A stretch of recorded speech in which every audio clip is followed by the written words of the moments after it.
These two 12-year-old girls tried to stab and kill their friend in the name of Slender Man.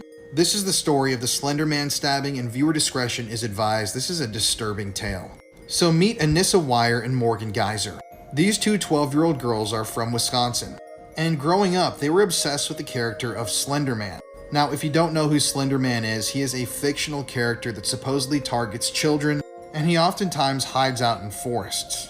As a child, Morgan Geyser, pictured here, had exhibited strange behaviors. She frequently hallucinated, claimed that she was seeing colors melting down walls and ghosts in her house, and eventually she became, along with her best friend Anissa, obsessed with the tale of Slender Man.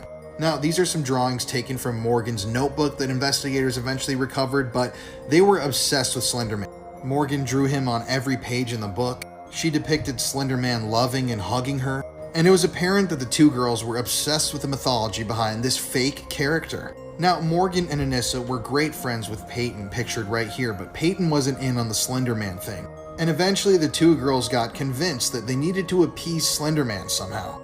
And how did Slender Man want to be appeased? Well, with a blood sacrifice of their friend. So on May 31st, 2014, Morgan and Anissa lured Peyton out to the middle of the woods. They said that they wanted to play a game of hide and seek, but what Peyton didn't know was that they were planning on murdering her. So Morgan and Anissa had brought things to the woods with them, including a knife.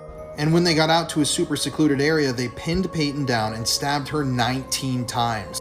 Keep in mind, these are 12-year-old girls we're talking about. They stabbed her in the arms, leg, and torso and punctured her liver and stomach. These two girls then told their friend that they would leave her to go find some help after attacking her, but they left the woods and left her for dead. Apparently, these two were convinced that after they murdered their friend, a portal would open up in the middle of the forest, Slender Man would come out, and he would take them to Slender Man's mansion. But obviously, they never found Slender Man, and they were eventually found by the police. You see, Peyton, being as strong as she had, even after being stabbed 19 times, got up and dragged herself to a nearby road where she was discovered by a cyclist. Now, when people found out the details behind this crime, this was a national news story. It was so incredibly shocking. Two young girls trying to curry the favor of Slender Man had stabbed their friend almost to death.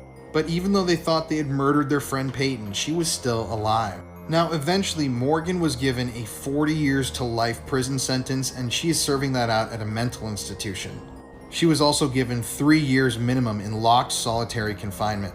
And shockingly, Anissa was just released in 2021. She's on probation right now, but she's out living her life wherever she is. There's so much more to this story, but it's just shocking how two 12-year-old girls could actually target their best friend, the third member of their group, and stab her and leave her to die in the middle of the woods. I mean, I don't think I've ever heard a story quite like this. And if you want to hear more true crime stories, be sure to check out the podcast that my wife and I co-host called Murder in America, available on all streaming platforms.